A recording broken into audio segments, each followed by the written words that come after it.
Boa noite, meu amigo Alexandre. Boa noite. E aí, como é que você está? Eu estou bem. Tá me ouvindo bem? Tô, tô sim. Eu tinha esquecido de colocar o fone, mas eu coloquei agora. Bom, só temos nós dois por enquanto aqui na sala. Que bom, né?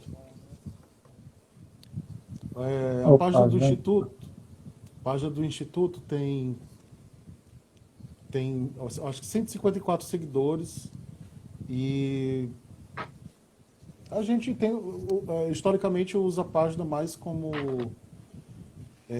divulgação, né, de algumas ações, mas se você preferir, boa noite, Lilian, seja bem-vinda. Esperar o pessoal chegar. Enquanto o Lilian, pessoal gente está boa. chegando, enquanto o pessoal está chegando, eu quero deixar registrado o meu agradecimento a você por aceitar o convite, de estar conosco essa noite para a gente conversar um pouco sobre gênero e sexualidade na visão espírita, que é uma temática pouco explorada, né, pelo movimento espírita, mas que nós temos estudos, temos pesquisas, só que ainda não muito divulgadas, né, não muito estudadas. Cabe ao movimento espírita desenvolver, né, as pesquisas necessárias para, para dialogar com esses outros, com os assuntos de temáticas sociais, né? Então eu agradeço a você desde já por você participar aqui conosco, tá? Eu vou pedir daqui a pouquinho para você se apresentar melhor para as pessoas que estão assistindo, né? E para contextualizar, né, o instituto ele surgiu há mais ou menos 7, 8 anos, né? Fez algumas ações, seminários, cursos, funcionava no antigo Centro Espírita Irmão Feitosa, lá em Messejana. E depois de 2 anos de funcionamento, seus membros foram fazer outras atividades no movimento espírita e a gente acabou se dispersando um pouco, né?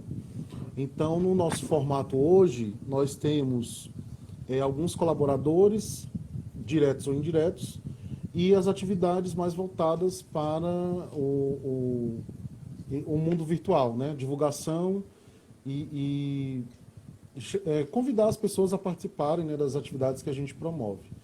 Ano passado a gente ministrou um curso de depressão, doença da alma, né, num diálogo entre psicanálise e espiritismo, e foi a partir das ações do Instituto. Foi em parceria com o Grupo Espírita Grão de Mostarda, que fica aqui em Fortaleza, né? Então a gente deu essa repaginada. Nesse momento nós não temos uma sede fixa, né? Então a gente está trabalhando em cursos periódicos, palestras e atividades também agora, né, virtuais, tá bom? E aí eu queria que você se apresentasse um pouquinho, falasse um pouquinho do Ágora também, para as pessoas que estão aqui nos assistindo. Boa noite, Lindenberg. Boa noite a todas e todos que estão aí presentes conosco na live. Meu nome é Alexandre Júnior, sou aqui de Recife, eu faço parte do Centro Espírita aqui chamado Centro Espírita Bom Samaritano. E também faço parte do grupo Agora Espírita, que está aí completando 2 anos e um pouquinho. E a gente se reuniu depois de uma certa inquietação, assim, por conta da falta de abordagem exatamente das questões sociais assim à luz da doutrina espírita. Então a gente queria entender, por exemplo, por que não se discute racismo, por que não se discute gênero, sexualidade, por que não se discute à luz da doutrina espírita. Uhum. Então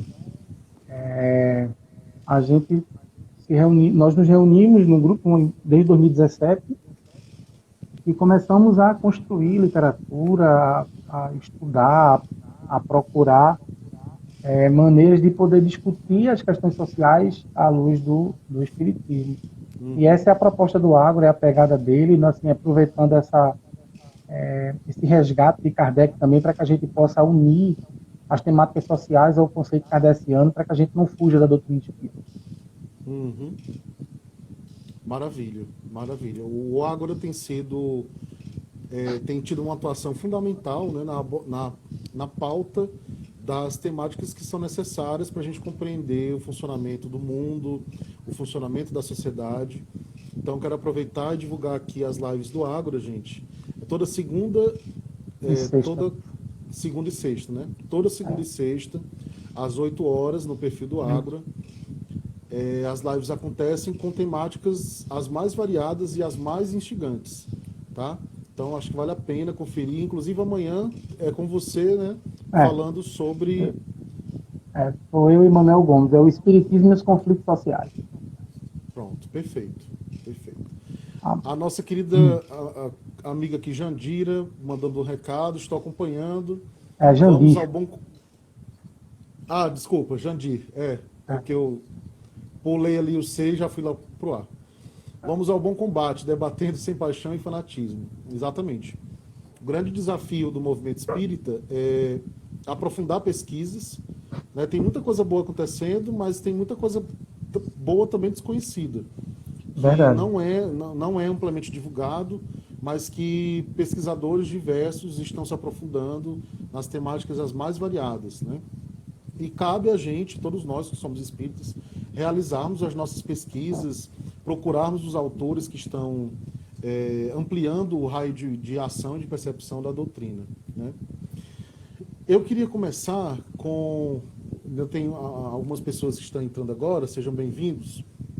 Eu queria começar com uma provocação que nós recebemos esta semana. E aí a gente queria começar falando sobre o lugar de fala, que é um tema importante dentro dos movimentos sociais.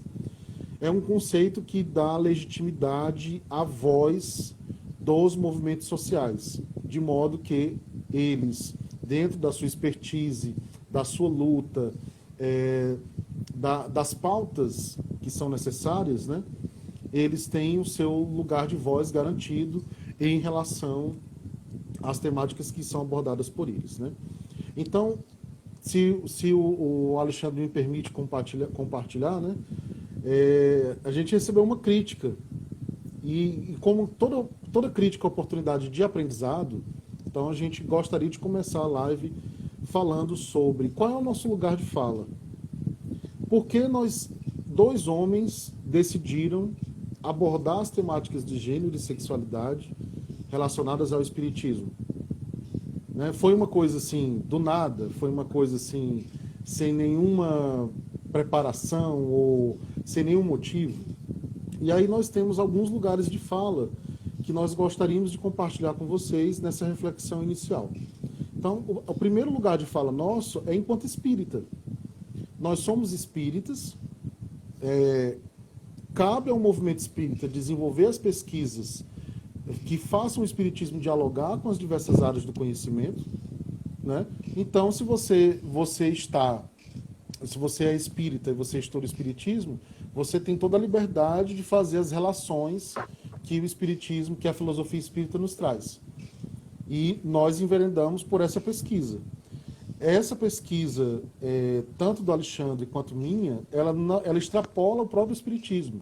São pesquisas também acadêmicas. No meu caso, pesquisa de mestrado, no caso do Alexandre, pesquisa de graduação, de modo a entender o funcionamento das questões sociais, né? Com esse recorte da perspectiva de gênero e sexualidade. A minha Então, especialização também foi. ótimo, perfeito. Então, o lugar de fala não pode ser um local sem diálogo. Não é porque eu tenho uma experiência que me dá a primazia da fala que o outro não possa também opinar, desde que seguidas também algumas regras, né? Do momento em que você quer tomar a fala do outro, do lugar de fala do outro, da posição do outro, para ditar regras, para desmerecer a trajetória do outro ou daquele grupo social, aí sim você está usurpando o lugar de fala, né? Você está desmerecendo a luta histórica de determinado grupo, o que não é o nosso caso. Então, na verdade, nós estamos querendo construir, suprir também uma lacuna, porque, de maneira geral, o movimento espírita, em sua grande parte, mantém um silêncio absoluto, um silêncio ensurdecedor frente às temáticas sociais. Então, você raramente vê, por exemplo, estudos relacionando racismo e espiritismo, questões de gênero e espiritismo, saúde mental e espiritismo.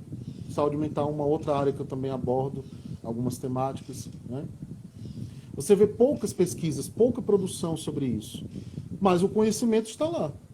O conhecimento espírita, como Kardec coloca, é capaz de dialogar com as diversas áreas do conhecimento. Só que isso não é feito de forma automática, precisa das pessoas. Precisa que as pessoas elenquem essa construção de conhecimento e possam divulgar essas relações do espiritismo com as outras áreas do conhecimento, né? Então, somos espíritas, somos pesquisadores, não estamos inviabilizando ninguém, nem tomando a fala de ninguém, a partir das reflexões que a gente vai fazer aqui, né? E estamos divulgando o potencial que o espiritismo tem frente às temáticas que estão postas no mundo, né? Então, as questões de gênero e sexualidade hoje ocupam um ponto fundamental, importante dentro da pesquisa da área de ciências humanas. Então, como é que nós podemos olhar para essas questões com um olhar espírita? Esse é o nosso desafio, né? Então, essa reflexão inicial que eu queria colocar. Você quer comentar, Alexandre? Quero sim. Eu quero dizer o seguinte. No Livro dos Médiuns, no capítulo 3º, Kardec diz assim: o espiritismo ele se relaciona com todos os problemas humanos, né? E eu queria deixar claro também que o objetivo da gente não é estabelecer uma verdade absoluta. É justamente propor uma possibilidade de diálogo e de construção onde não existe esse diálogo, essa construção. Então, assim, a gente, o Ágora tem, eu queria aproveitar para deixar, assim, para poder falar, né? Minha graduação e minha pós-graduação, os meus trabalhos de conclusão de curso foram em cima da discussão de gênero e de sexualidade e educação. E também estabelecer a possibilidade do surgimento de outras propostas, de outras pessoas, e criar links com o que está estabelecido, para que a gente possa discutir amplamente. O espiritismo não é fechado para as questões sociais, ele é aberto. O que a gente não quer verdadeiramente é estabelecer uma verdade, né? O que a gente vai discutir aqui é fruto de pesquisa. E pesquisa, quando a gente fala de sentido antropológico, pesquisas sociais, embasadas nas questões sociológicas e antropológicas, elas vão sempre obedecer linhas, teses. Então, a gente pode até ser que a gente encontre outras teses que discordem da nossa. Isso não quer dizer certo e errado, isso quer estabelecer que existem várias interpretações e várias verdades, inclusive sobre o próprio lugar de fala. Então, assim, a gente não vai estabelecer, não vai fechar a coisa, né? Quero desejar boa noite aí a todo mundo que chegou, Marconi Almeida, Rosângela, Maiane, esse pessoal, né, que está aí, mas não é estabelecer uma verdade, mas uma discussão, né? Estabelecer uma discussão. Isso. Exato. Perfeito. Tudo que a gente vai conversar hoje é no âmbito de um debate e de uma certa provocação a todas as pessoas que nos acompanharem, de deixar, sabe, aquela pulguinha atrás da orelha, pelo menos, minimamente isso, né? Então, esse é o nosso papel hoje aqui. Então, para a gente começar com as temáticas que a gente vai abordar hoje, vamos começar falando um pouco sobre a luta feminista, que é extremamente importante para a gente compreender as conquistas relacionadas aos grupos ligados a gênero e sexualidade, né? Então, a gente tem algumas ondas do feminismo, né? Para alguns autores, nós estaríamos hoje numa terceira onda, né? Uma primeira onda que começou, talvez, com um livro, uma autora, né, melhor dizendo, das mais conhecidas que a gente pode citar em relação à primeira onda do feminismo, que é a Simone de Beauvoir, né? Mas ela escreveu ainda depois das primeiras lutas pela busca do voto, pelo direito do voto das mulheres, né? E outras autoras depois se juntaram também a essa reflexão filosófica e histórica, né? Mas não é fácil, porque quando a gente olha para a nossa história, a gente vê uma história criada, contada por homens, né? Devido às restrições em relação à liberdade das mulheres. Do ponto de vista espírita, por exemplo, essa é uma questão totalmente importante para a gente avaliar, quando a gente for falar da lei de igualdade, né, no Livro dos Espíritos. Mas, historicamente, a gente vê uma história contada quase que prioritariamente por homens, e as mulheres, embora também colaborando fortemente para a história do mundo, mas com algumas limitações frente à própria cultura, a cultura estabelecida em relação a, por exemplo, estudos, pesquisas, trabalho, né? E aí eu queria perguntar para você, para a gente conversar um pouquinho, por que que o feminismo hoje, a teoria feminista, ela incomoda mais do que o feminicídio no contexto social? Queria que a gente começasse por esse ponto. Acho que é bom a gente falar da questão do feminismo estrutural, né? E a cultura machista, patriarcado. Então, o homem foi criado uma questão que a gente chama de hierarquização dos corpos. Então, esse poder de valia e menos valia, ele era criado em cima dos corpos e não da intelectualidade. Então, a mulher sempre foi preterida na história porque ela era considerada frágil da relação. E o homem tinha uma supremacia física e não era levado em consideração as questões de intelectualidade. A gente vê isso muito claro, né? Quando se estabelece, por exemplo, os questionamentos que se a mulher tinha alma. Durante uma época da humanidade, houve um concílio e chegaram à conclusão que a mulher não tinha alma. A mulher não tinha alma, o negro não tinha alma.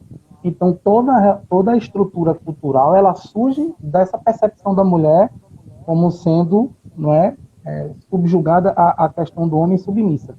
Fora isso, ainda tem as questões das religiões. Algumas religiões tradicionais que instituíam na sua própria relação cultural e na sua própria estruturação literária a supremacia do homem sobre a mulher.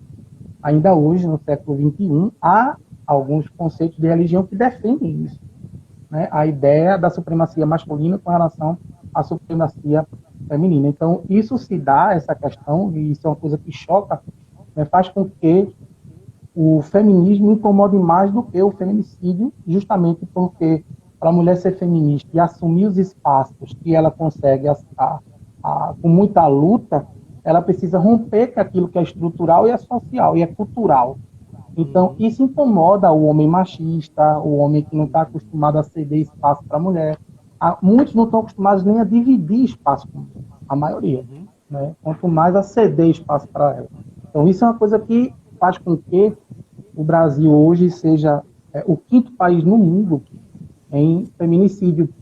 Então, você vê uma notícia de feminicídio na televisão, talvez na TV, nas redes sociais, não incomoda, mas você vê uma mulher empoderada, uma mulher que luta pelo empoderamento, pelo seu espaço, isso incomoda bastante.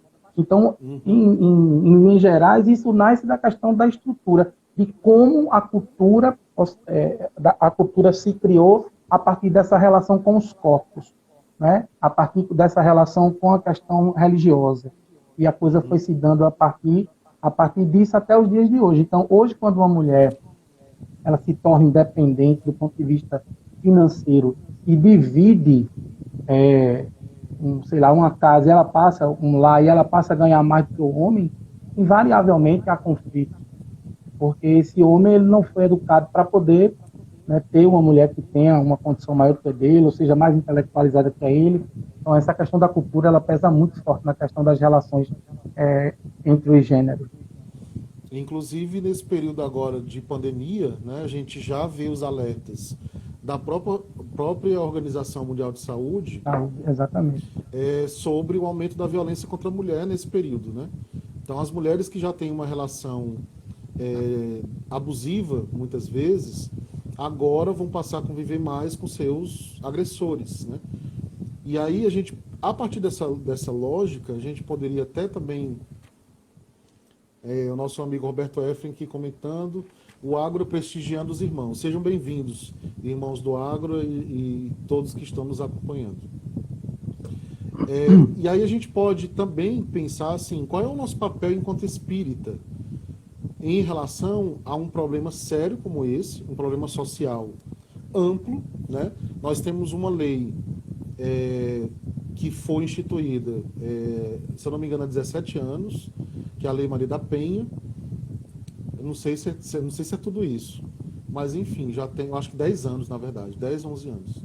Que é a Lei Maria da Penha, que é também símbolo de resistência, né? A Maria da Penha sofreu muito até que ela pudesse ser levada a sério em relação às denúncias das tentativas de assassinato do seu marido, né? Então, como é que você vê a importância de o espiritismo, o movimento espírita, no caso, se posicionar frente a uma desigualdade social tão grande quanto essa? Uma das coisas que torna, eu acho, que os coletivos e espíritas que escolheram discutir as questões sociais à margem é justamente esse papel social que ele exerce de fazer o que os movimentos sociais mais tradicionais, eles não têm assim, o hábito de fazer.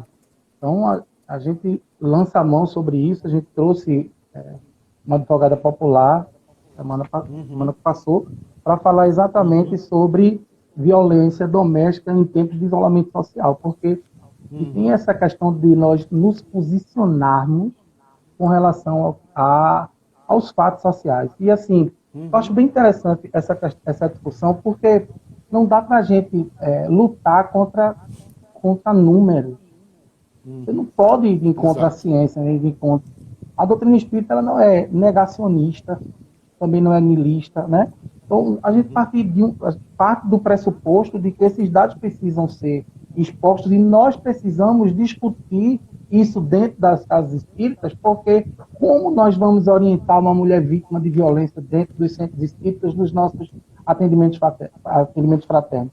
Exato. Como vai ser essa relação? A gente vai dizer para ela, não, você fique lá porque, olha, sua reencarnação está escrito que você tem que ficar com ele, Não, a gente não pode subutilizar os entendimentos de reencarnação, os entendimentos dos princípios básicos que constituem a doutrina para poder validar a violência. Mas eles funcionam. Agora, quem não se posiciona invariavelmente é o próprio movimento. Né? A gente precisa separar o que é espiritismo e o que é o movimento espírita. Então, acredito eu hoje que esses coletivos como o Agro Espírita, como o Coletivo Girassóis e como o Instituto de Filosofia do Ceará, tem esse objetivo, o objetivo de poder falar o que não é falado, de discutir o que não é discutido, de sofrer as consequências disso, porque isso é normal e faz parte de todo o processo de renovação, mas de ter conteúdo intelectual produzido, embasado nas questões espíritas. Porque nós não temos ainda a literatura para que a gente possa discutir feminicídio, para a gente possa discutir violência doméstica, só que isso faz parte do cotidiano do povo, faz parte da sociedade. Então, o espiritismo não é um apêndice, ou não cria apêndice com as questões sociais. Nós discutimos amplamente, nós temos estrutura para discutir, e não só por um plano. A gente pode discutir do ponto de vista científico, do ponto de vista filosófico, do ponto de vista moral. Nós precisamos ter essa. Agora, é desafiador, desafiador, porque é como se nós estivéssemos começando uma casa pela base. Porque a literatura que existe hoje é quase nenhuma. Isso é inclusive um convite para que outros pesquisadores espíritas se somem a esse projeto, porque não é um projeto meu, ou seu, ou do Ágora, ou dos Girassóis, ou de outros coletivos. Isso é um projeto das pessoas. Discutir sociedade é uma coisa importante. É necessário a gente discutir e entender os fenômenos sociais, porque a gente precisa entender por que o Brasil é eminentemente, teoricamente, um país religioso, porque todos os números do IBGE mostram que nós somos um país de muitos católicos, de muitos espíritas, de muitos protestantes, mas um país extremamente violento. Né? Então a gente precisa descobrir isso. Por que o projeto de Estado, o projeto de governo que ganhou a última eleição presidencial, era embasada no porte de arma e ganhou uma eleição. Isso são fenômenos sociais que a gente precisa discutir sem partidarismo, sem discussão de política partidária, mas com avaliação do conceito social. Sim. Inclusive com amplo apoio do movimento espírita, né? Então, projeto... São questionamentos que precisam ser feitos. Um projeto político que não detinha projeto de governo, isso foi muito claro durante toda a campanha, mas encontrou eco em mais de 1 milhão de espíritas. Né? Então, o Brasil, como o maior país espírita do mundo, contribuiu para que um projeto político que não tinha projeto de governo, e que muitas vezes, se utilizando de discurso de ódio contra as minorias, chegasse ao poder. Essa é uma responsabilidade coletiva muito forte, né, que recai sobre o movimento espírita brasileiro. Né? E essa questão de não observar os contextos sociais é como se o Espiritismo não tivesse as temáticas que o Kardec elencou em todas as obras que ele organizou e escreveu a partir dos espíritos, né? E a partir da escrita dele também. Tem muita coisa escrita por Kardec, efetivamente, mas as temáticas estão todas aqui. Então, por que o Espiritismo, por que os espíritos superiores iriam se dar o trabalho de elencar temáticas sociais, por exemplo, no Livro dos Espíritos, através das leis morais, se isso não tivesse implicação nenhuma para a nossa evolução? Certamente isso não está aqui por enfeite. Os Lindenberg, espíritos tem outra superiores questão. trouxeram essas temáticas para que nós despertássemos da necessidade de mudança das injustiças sociais, superação das injustiças sociais. Aí tem gente que diz assim, não, mas aí a lei de causa e efeito, ela se utiliza das injustiças sociais. Ela se utiliza, mas ela não cria. Quem cria a desigualdade social é o ser humano. Não é a lei O de causa e Eloy, efeito. Né? isso é importante a Pode gente falar. discutir antes da gente passar para os próximos pontos, porque assim, nós não podemos discutir questões sociais partindo apenas de uma premissa religiosa. As questões sociais, o Kardec, em nenhum momento, Kardec faz em conta nenhuma ciência. Nós nos utilizamos da ciência para poder entender os fenômenos sociais. A gente faz isso com a filosofia, a gente faz isso com a sociologia, a gente faz isso com a pedagogia, a gente faz isso com a psicologia. Para a gente poder entender os fenômenos sociais, a gente precisa pesquisar e lançar luz a perspectivas científicas para poder entender. O problema se dá porque, como a visão religiosa ela acaba tomando mais espaço, quase todo o espaço, do que a questão filosófica e a questão científica, a gente não consegue formar o povo espírita, embasado na própria filosofia espírita. As pessoas estão à margem do conceito de filosofia e ciência para viverem apenas os conceitos que têm a origem na questão apenas do repasse do religioso. E aí que fica bem claro que não é um posicionamento contra aquilo que é religioso. Mas a gente não pode só ter esta visão, porque a doutrina espírita também, se ela tiver só uma visão científica, ela não é completa. Se ela tiver só uma visão filosófica, ela também não é completa. Se ela tiver só uma visão moral, ela também não é completa. A grande diferença está em podermos avaliar os fenômenos sociais nas três perspectivas. Isso é importante, seja dito, seja discutido. Sim. Vamos ver aqui alguns comentários dos nossos amigos. Livraria Renascer. Lamentável os espíritas aprovam a violência. Ou aprovam ou ignoram, seja consciente ou inconscientemente, né? Mas em todo caso acabam colaborando com a invisibilização, né, das temáticas. Eu não vejo, ou eu finjo que não vejo, e aí eu acho que o espiritismo não tem nada a ver com isso, né? O nosso irmão Jandir colocando aqui, ora, se você pode e deve evoluir adquirindo conhecimento e fazendo bem, por que ficar sofrendo todo tipo de agressão? Exatamente. É preciso que a gente entenda que a desigualdade social, ela não foi criada por Deus, ela não foi criada pelos espíritos, ela foi criada por nós. Os espíritos superiores, né, que eu digo. Ela foi criada por nós. Então, cabe a nós fazer as mudanças necessárias para que a Terra cumpra a sua destinação enquanto planeta e para que nós, quando retornar, deixarmos para as novas gerações um mundo com um bem-estar social acessível para as pessoas, com valores éticos e divinos mais fortalecidos, e quando nós mesmos retornarmos através da reencarnação, nós vamos continuar colaborando com a obra da evolução. Esse é o quadro que a gente vê descrito, por exemplo, na Gênese. No período de transição, as pessoas tendem a pensar, né, é muito comum, que reencarnarão novos espíritos altamente evoluídos, que vão fazer a Terra evoluir de um dia para a noite. Aí tem aqueles conceitos, né, de criança diamante, criança cristal, criança não sei o quê, criança índigo, né? De fato, novos espíritos estão reencarnando, mas não só. Porque não adianta um novo espírito reencarnar se os que estão aqui não estiverem prontos para seguir no caminho da evolução. Então, lá na Gênesis, a gente encontra o período de transição será marcado também pelos espíritos que aqui já estão, mas que têm a disposição para acompanhar as ideias progressistas. Então, é isso que a gente encontra a partir do ensinamento de Kardec, né? O Herculano Pires tem uma avaliação muito interessante sobre o que pode acontecer quando um espírito muito evoluído reencarna e os que aqui estão não têm condição evolucional de acompanhar os ensinamentos deles. É o que ele chama nós estaríamos numa evolução ainda vertical, né? Uhum. E um espírito superior, quando reencarna, ele já está numa evolução vertical. Aliás, o contrário. Nós estamos na horizontal, né? E o espírito superior na vertical. Na vertical. E aí o que acontece? Quando esse espírito superior reencarna, ele pode, inclusive, sofrer violência.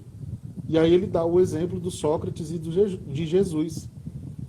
Essa diferença grande de evolução fez com que nós condenássemos à morte a morte física, né? Dois dos maiores espíritos que já passaram aqui na Terra. Sócrates e Jesus. Pela falta do nosso preparo, pela falta da nossa própria disposição de evoluir. Então, não adianta mandar um espírito altamente evoluído, porque ele sozinho não vai fazer. Então, como diz Kardec, nós vamos fazer em parceria com os novos espíritos que estão reencarnando, né? Vamos ver aqui mais alguns comentários. O espiritismo brasileiro possui estrutura, por sua estrutura de distorções, elitiza a doutrina e essa aberração doutrinária encontra-se envolvido nesse espiritismo religioso cristão que tem o aroma da violência. Pois é, isso é verdade. Inclusive, o Herculano Pires fazia muita crítica ao que ele chama de igrejismo dentro do movimento espírita, né? Então, é como se o movimento espírita fizesse com que o espiritismo aparentasse uma vocação limitada em relação a dialogar com as áreas do conhecimento, né? Eu acho também, me permita, Lindenberg, acho importante criar essa cultura do diálogo. O movimento espírita ele não tem a cultura do diálogo. Uhum. O formato pedagógico ele é um formato de palestras, não é um formato de diálogo, o próprio formato. Então, e a gente cita muito Kardec, quando Kardec diz que nós devemos ser os livres pensadores, mas se a gente for livre pensador que fala, né, não há diálogo. Então, se você trouxer uma discussão de caráter diferente daquilo que é habitual, não se escuta, porque não está enquadrado nessa perspectiva da religião. Então, as pessoas não querem discutir as questões sociais. Primeiro, porque elas entendem que, se forem discutir as questões sociais, elas vão precisar se lembrar que, antes de ir para o centro, eles gritaram com a esposa. Uhum. Eles foram déspotas. Sim. Né? E a gente precisa mudar para poder viver isso. Não é fácil. Então, você precisa questionar o machismo dentro de uma perspectiva de quem quer deixar de ser machista. Porque não é fácil você deixar de ser machista. E é necessário discutir para que a gente entenda que é tão estrutural. Às vezes as pessoas dizem a mim, Alexandre, mas veja, quando a pessoa quer justificar o racismo que há dentro dela, ela diz assim, mas você está dizendo isso, mas existem negros racistas. Né? Existem mulheres negros racistas e mulheres machistas. E você, mulher, não vai ser machista porque é impossível ela ser machista. Mas a cultura, ela forja o entendimento. Ela reproduz, é isso que eu vou falar. A cultura faz com que ela reproduza esse processo e essa compreensão. Porque a cultura que o machismo e a mulher está, a cultura que o negro está, é a mesma cultura que produz estruturalmente o machismo e o racismo. Então, quando é que a gente vai ter coragem de discutir isso dentro do movimento espírita? Quando uma parte das pessoas precisaram descobrir que precisam deixar de ser tanto racistas como machistas. E que precisam entender que não há evolução espiritual sem a mudança de paradigmas. Não tem como eu evoluir espiritualmente e ser agressivo com a minha companheira. Exatamente. Não tem como eu evoluir espiritualmente e discriminando uma pessoa pela cor, ou pela orientação sexual, ou pelo gênero. Não tem. É inviável. Essas ideias não combinam. Né? Não tem como, né? A gente vai avançar, senão a gente não sai do primeiro ponto. Mas, assim, é importante a gente dizer isso, como é estrutural. Então, tem gente que pensa que os espaços religiosos estão livres do machismo, do racismo, da LGBTfobia. Não estão. Não. Porque são lugares, a gente diz isso porque onde há relação social, isso vai existir. É isso que as pessoas não conseguem entender. Então, se existe relação social nos templos religiosos, sejam eles espíritas, sejam eles candomblecistas, sejam eles evangélicos, sejam eles forem, nós vamos sim reproduzir o machismo que existe em nós. Vamos reproduzir o machismo, vamos reproduzir o racismo, vamos reproduzir a misoginia, vamos reproduzir, é fato. Então, se nós não falarmos sobre isso, entendermos que isso é, né, uma questão social e que precisa ser discutida amplamente para que a gente leve isso, por exemplo, para ensino na educação dos primeiros anos, na educação infantil. Para os nossos filhos não reproduzirem o machismo que a gente reproduz dentro de casa. Isso. Qualquer discussão entre dois homens, a primeira coisa que um deles faz é assim: eu sou um homem, rapaz. Ele precisa mostrar, impor a masculinidade dele como se a masculinidade fosse implícita, não. Ela é explícita ao sentido de violência. A gente aprende violência quando aprende o machismo. Mas isso multiplica-se desde a nossa infância até os dias de hoje. Né? Por isso é estrutural, porque está nas estruturas da sociedade. Isso, exato. Antes da gente passar, o nosso amigo Jandir aqui comentando. Sim, eu queria dar boas-vindas aos nossos amigos do grupo Hermínio de Miranda, sempre um parceiro nosso, parceiro pessoal de trabalhos nas casas espíritas e parceiros institucionais. Né? Exato. Parceiros institucionais também, o Eduardo e todos que compõem o grupo de estudos de Hermínio Miranda, né? Ele coloca aqui: ainda são raros esses debates do movimento espírita, infelizmente. Estamos muito felizes com vocês. Obrigado. Que bom que vocês estão aqui conosco, participando desse momento. E aí ele também coloca: Alexandre falou muito bem, a doutrina demanda diálogo. Perfeito. O cristianismo não se alinha com homofobia, racismo e machismo. Perfeito. Nosso amigo Jandir, Emmanuel, percebendo que o espiritualismo só teria vez no Brasil se aderissem à cultura do povo brasileiro em termos de crendices, misticismo, superstições e assim nunca interferiu. Exato. Gente, vamos avançar aqui um pouquinho. Eu queria comentar sobre a lei de igualdade, que fala sobre essa questão da mulher, que nós trouxemos aqui no primeiro bloco. E aí eu queria passar duas informações para vocês, já agora mais ou menos na metade da live. A gente vai ficar aqui mais de 1 hora. A gente combinou, eu e o Alexandre, da gente abordar essa temática por 1 hora e 20 minutos. Então, como o Instagram só permite transmissões de 1 hora por vez, então a transmissão vai encerrar, mas logo depois a gente retorna para fazermos um fechamento em 20 minutos, tá bom? Porque como o tema é gigantesco, a gente precisou fazer vários recortes para trabalhar aqui com vocês. Mas ao mesmo tempo, né, Alexandre, a gente produziu um material bom, inclusive para outra ação que a gente vai desenvolver depois, que eu já compartilho aqui com os amigos que estão conosco, que a gente vai ministrar um curso virtual completo sobre essa temática.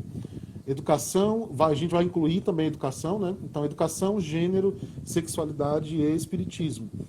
Então, quem tiver interesse de participar desse curso, obviamente, um curso totalmente gratuito, e a gente vai ministrá-lo nas redes, né? Ou no Instagram, no Facebook, ou no Zoom, a gente vai ver ainda. Mas quem tiver interesse de participar, a gente pede que mande uma mensagem no direct aqui do Instituto, para sinalizar que você quer participar, que aí quando a gente for divulgar o curso, a gente avisa todo mundo, tá? Outra questão, a gente também está criando um grupo de estudos e pesquisas virtuais sobre gênero, sexualidade e espiritismo. Então, quem tiver também interesse, manda uma mensagem para a gente. E educação. E educação. Manda uma mensagem para a gente via direct, tá? Sinalizando que gostaria de participar. A gente vai criar um grupo inicialmente pelo WhatsApp para a gente compartilhar materiais com quem quiser se aprofundar nas temáticas que a gente está abordando aqui. Tá bom? Vou mandar um abraço para um amigo que faz anos que eu não vejo, entrou aí, o Wallace Gutenberg. São as redes sociais encurtando as distâncias. Um abraço apertado, meu amigo. os nossos amigos do grupo Hermínio de Miranda, por favor, tentem agendar novamente esse tema. Cada tópico seria, por si só, uma live, exatamente. Por isso que a gente vai ampliar e ministrar esse mini curso virtual de 3 ou 4 encontros, a gente está fechando ainda, para a gente trabalhar um pouquinho mais dessas temáticas que a gente está abordando hoje aqui. Então, na lei de igualdade, nas leis morais, o que a gente encontra de informações sobre a questão da mulher, né, na perspectiva espírita? No item igualdade de direitos do homem e da mulher, Kardec pergunta no item 817 aos espíritos: diante de Deus, o homem e a mulher são iguais e têm os mesmos direitos? Para nós, essa pergunta hoje ela pode parecer muito óbvia, né? Mas em pleno século XIX, essa perspectiva ainda estava sendo trabalhada, né? A gente tinha um contexto cultural ainda bastante limitado em relação ao papel da mulher, né? Então, por isso que Kardec fez essa pergunta para os espíritos. E aí os espíritos respondem: Deus não deu a ambos a inteligência do bem e do mal e a faculdade de progredir? Então, por aqui, os espíritos já começam uma lógica de abordagem de desfazer qualquer desigualdade histórica que poderia haver entre homens e mulheres e alertar para a questão da mudança que precisaria ser feita, né? Item 818. De onde se origina a inferioridade moral da mulher em certos países? E aí os espíritos respondem: do império injusto e cruel que o homem tomou sobre ela. Precisamos ler com atenção essa primeira frase aqui da resposta. Do império injusto e cruel que o homem tomou sobre ela.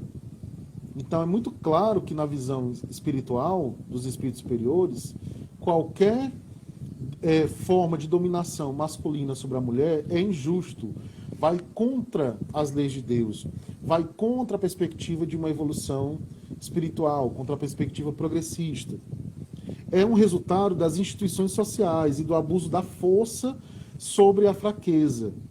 Entre os homens pouco avançados do ponto de vista moral, a força faz o direito.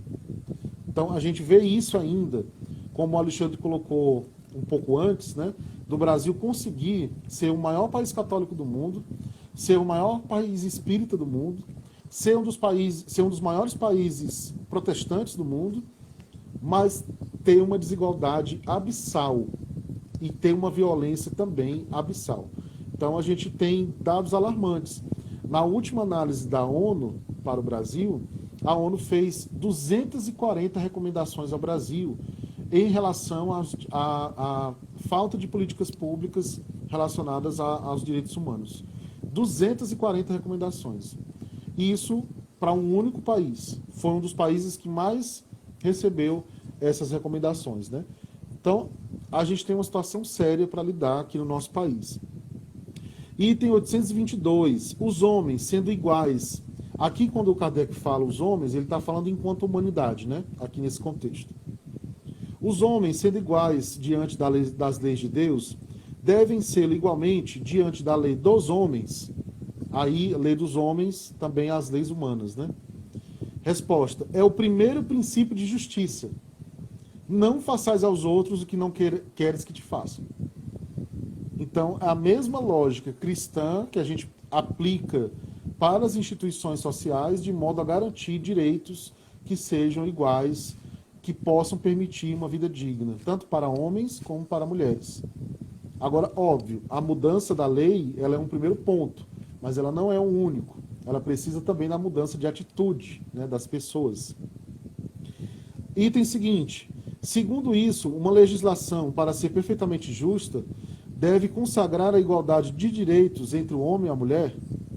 E aí eu separei uma parte da resposta, que o parágrafo é longo, para compartilhar. A lei humana, para ser equitativa, deve consagrar a igualdade dos direitos entre o homem e a mulher, pois todo privilégio concedido a um ou ao outro é contrário à justiça. A emancipação da mulher segue o progresso da civilização. Sua subjugação caminha com o da barbárie. Os sexos, aliás, não existem senão pela organização física, visto que os espíritos podem tomar um ou outro, não havendo diferença entre eles, sob esse aspecto.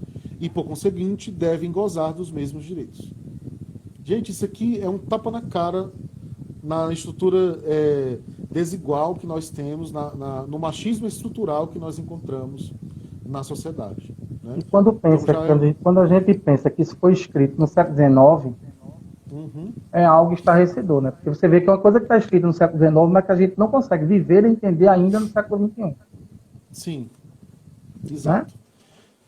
Tem uma pergunta aqui dos nossos amigos do grupo de Hermínio de Miranda. Diante de tudo que Lindenberg leu nas obras de Kardec, como é possível que um espírita seja... Seja contra o movimento feminista? Pois é. Alguns discursos se adonaram das pesquisas de gênero para fazer ataques ideológicos. Isso a gente vê no campo da política, fortemente, e nos campos de polarização diversos que a gente encontra na sociedade. Ao ponto da pessoa dizer, às vezes, dependendo da pessoa, né? Mas eu já escutei o seguinte argumento. Não vamos nos preocupar com esse tema, porque ele é tema da esquerda. Então, os direitos humanos são relegados, muitas vezes, a um segundo plano de importância, porque as pessoas querem polarizar a necessidade de nós mudarmos a estrutura social. Exato. E politizar no sentido de que a gente precisa dividir nessa discussão de política, que é alguma coisa que o Ágora vai se posicionar bastante, e há uma diferença gritante entre a política social e a política pública e a política partidária. Nós não vamos e não queremos discutir política partidária, mas nós também não vamos deixar de discutir as políticas públicas e as políticas sociais, porque alguém acha que essas políticas são politicagem e não política. Então, essa coisa se dá para quem quer manter a diferença. Quem quer manter as coisas como são, politizam as discussões sociais para que a gente não discuta. Isso. E para também, e outros, porque não querem se ver. A gente não quer se ver. Politiza e acusa. Porque exatamente. Uma tática nazista bastante em voga hoje, sobretudo no Brasil, é você elencar inimigos sociais.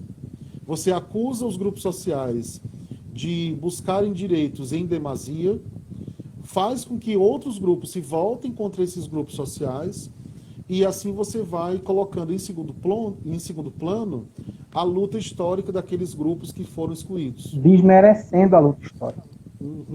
E tem mais outro detalhe, a gente precisa ser honesto.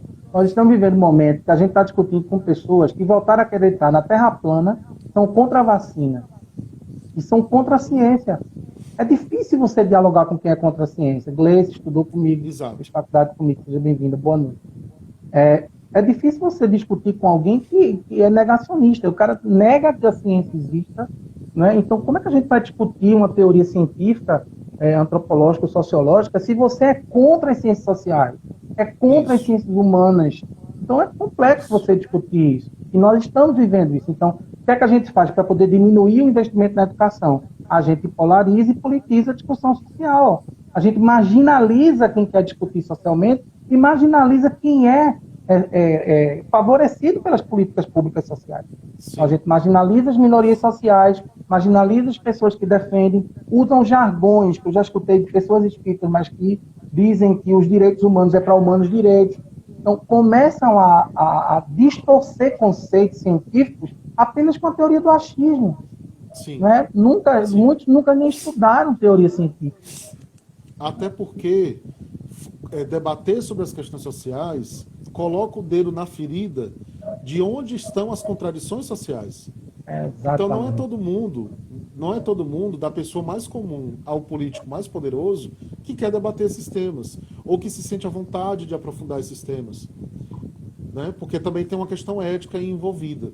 Se eu consigo ficar tranquilo frente a toda a desigualdade do mundo, se eu consigo ter paz de espírito, então eu estou meio que anestesiado. Né? Eu diria até, não é o tema da live, né? Mas se eu fosse falar aqui do ponto de vista da saúde mental, diria até que eu estou meio assim com alguns problemas de percepção de mundo. Porque agora, por exemplo, com a pandemia, todos os problemas sociais foram escancarados. Quem negava que existiam determinados problemas sociais, se continuarem negando após essa pandemia, é muita desonestidade intelectual. que a pandemia tirou assim o véu de uma forma que não tem mais como negar determinadas questões, né?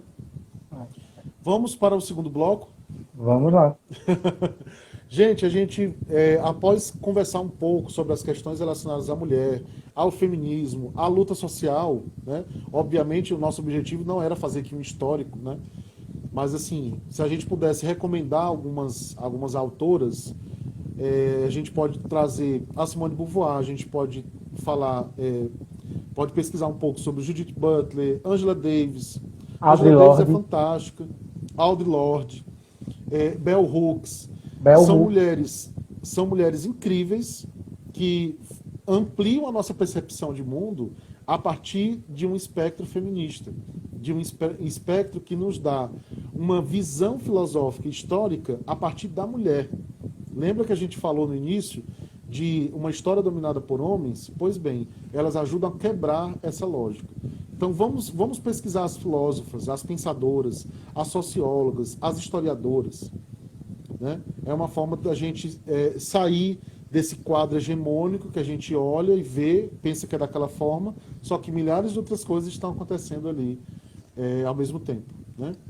Então, nesse segundo bloco, a gente vai conversar um pouco mais sobre os grupos LGBTs, né? Tanto dados estatísticos como conceitos, a visão espírita também, né? Nós fizemos uma coletânea de alguns textos para compartilhar com vocês. E, para começar, eu gostaria de compartilhar, de pedir ao Alexandre, né, para falar um pouquinho sobre o conceito de gênero e o conceito de orientação sexual. Que normalmente as pessoas confundem os dois, falam tudo no mesmo conceito. Na verdade, não é. Eu confesso que eu não gosto quando faço um trabalho que eu chego em gênero sem ter abordado cultura e identidade. Na minha concepção, são dois conceitos que quem quer entender gênero precisa entender. Cultura e identidade. Então, para a gente entender identidade de gênero, a gente precisa entender de onde nascem as identidades. Porque é muito fácil a gente traduzir a discussão de gênero apenas ao homem e à mulher, que é o que toda essa hegemonia traz, que é para poder manter a questão da superioridade dos corpos, a hierarquia dos corpos. Então, se eu amplio, por exemplo, se eu começar a dizer que homossexualidade é gênero, né? Se eu polemizar a esse ponto, o homofóbico ele vai enlouquecer. Então, é necessário criar uma teoria, inclusive, a ideologia de gênero, e a gente não vai se aprofundar, porque no nosso curso a gente vai discutir ideologia de gênero, mas, assim, só para a gente entender que as pessoas conseguem acreditar numa coisa que não tem sustentação científica do que acreditar na ciência. Então, a gente podia dizer, a grosso modo, até porque o nosso tempo não é muito, que identidade de gênero é a forma como eu me vejo e me identifico, me relaciono com a sociedade. Então, eu me relaciono com a sociedade, aquilo é gênero que Judith Butler vai dizer que gênero é uma questão de performance, né, da performance social.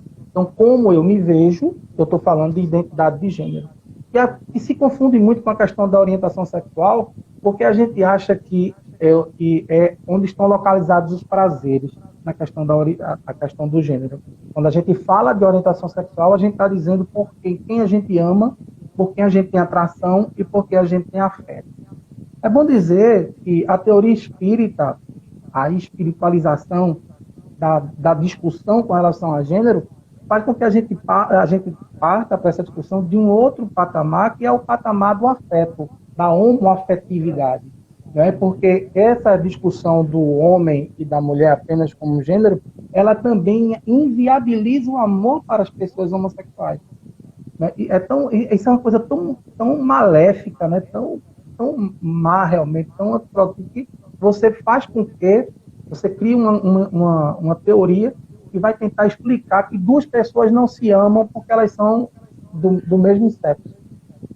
Né? E não pode haver amor. Então, em grosso modo, em poucas palavras, a gente pode dizer o que é a identidade de gênero, o que é a orientação sexual. O que eu queria falar bem rapidinho, que até tentei ser bem curto, é outra coisa. Não dá para a gente definir conceitos tão complexos em 2, 3 minutos. É bom, pessoal, né, entender isso, que a gente está tentando fazer isso para caber dentro do formato virtual. Mas Uma coisa que a gente acabou não colocando aqui, mas que você me permitiu, eu queria falar, que é a questão da sexualidade. Porque a sexualidade é confundida com sexo, que é, não é, o órgão genital. E é confundido também apenas como fonte de prazer aquilo que emana das relações entre esses órgãos genitais. Então, sexualidade, para muita gente, é prazer a partir dos órgãos sexuais. Só que a sexualidade que a gente trabalha na antropologia, na psicologia, ela diz que independe do coito. Que a gente pode sentir prazer independente do coito. A gente pode sentir prazer pelo abraçar. A gente pode sentir prazer através da sexualidade, inclusive numa lembrança. Quer dizer, eu não preciso nem do contato físico para exercer a minha sexualidade. Né? Então, é bom que isso fique claro, porque essa discussão, quando ela parte para o campo da espiritualidade, da espiritualização e do entendimento de vida futura, ela faz com que vários tabus aí já se quebrem. Então, as pessoas se amam, e a gente vai discutir isso mais profundamente durante o trabalho, mas, a grosso modo, eu acho que cada coisa ficou no seu lugar. Se você quiser completar, concordar ou discordar com alguma coisa, você fica à vontade. Perfeito, é isso mesmo. O nosso amigo Jandir comenta aqui, o amor é um sentimento da alma e não do corpo físico, exatamente. A gente também vai abordar um pouco mais isso, né? E os nossos amigos do grupo Hermínio de Miranda, Allan Kardec não estaria estudando atualmente as questões de gênero como sempre fez? Certamente. Eu não tenho dúvida de que Kardec, estando reencarnado em nosso tempo, ele iria se debruçar sobre todas essas temáticas que nós normalmente ignoramos. Mas ele, como pensador e como pessoa que conseguia ter um olhar amplo para a sociedade, ele não deixaria passar batido, não. Alexandre, eu queria que a gente conversasse um pouquinho agora sobre a LGBTfobia estrutural que a gente vê. Assim como a gente tem o machismo estrutural relacionado à mulher, nós temos a LGBTfobia também relacionada aos grupos LGBTs. E isso estruturado em várias camadas sociais, né? E aí, gente, eu pedi ao Alexandre para ele apresentar um pouco para a gente uma pesquisa que ele fez sobre a percepção das pessoas em relação às temáticas LGBTs, para a gente ter uma noção do que as pessoas são capazes de responder frente a uma pesquisa que as coloca em frente a uma ideia que questiona gênero, que questiona sexualidade, né? Enfim. E aí, eu queria que você iniciasse, mas assim, daqui a pouquinho a gente vai finalizar essa primeira parte. Se os meus cálculos estiverem corretos, daqui a 1 ou 2 minutos. Ou se você quiser, a gente encerra agora. Já. Ou se você quiser, a gente encerra agora essa primeira parte e logo a seguir a gente retoma. Para não ficar a fala quebrada. Pode ser? É melhor. Pois, gente, a gente vai fazer dessa forma, conforme a gente havia dito, tá? A gente vai dar uma pausa, mas é uma pausa rápida, logo depois a gente retoma para fazer o encerramento em mais 20 minutos, abordando o restante das temáticas. Lembrando, quem quiser participar do curso virtual que a gente vai ministrar sobre espiritismo, gênero, sexualidade e educação, manda uma mensagem no direct aqui do Instituto.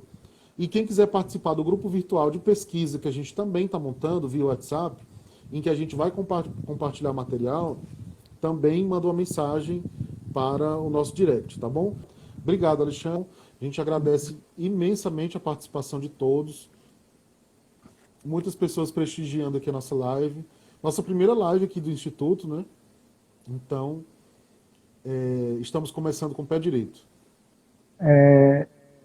Eu vou falar um pouquinho sobre a violência LGBT. Tem um grupo gay da Bahia, eu vou dizer é complexo, mas é verdade, eu preciso falar, porque foi de lá que nós tiramos os dados da violência. Né? E assim, é quem melhor hoje coleciona esses dados. Então, há uma falta de vontade política de poder tornar esses dados reais. Então, há uma subnotificação, e nós já somos o país que mais mata LGBT no mundo, com toda essa defasagem de notificação. Então, se nós tivéssemos um trabalho melhor, assim, do Estado, com relação a isso, nós ainda ficaríamos mais aterrorizados do que do que ficamos. Então, ano Sim. passado, foram mortas 390 pessoas, 329 pessoas LGBT foram vítimas de morte violenta, sendo 297 homicídios, cerca de 90, e 32 suicídios. Tem outros dados que a gente não vai discutir aqui agora, tal, mas estão aqui, a gente tem eles em mão. Mas, por exemplo, uma pessoa trans no Brasil tem uma expectativa de vida de 35 anos. Cerca de 90% dos transexuais no Brasil tiram sua própria vida. Então, se a gente acha que isso é brincadeira e também não é tema para se debruçar, o espiritismo se debruçar, a gente vai se debruçar sobre o quê, então? Uhum. E não é objetivo da doutrina espírita trazer qualidade de vida emocional, afetiva, vida às pessoas.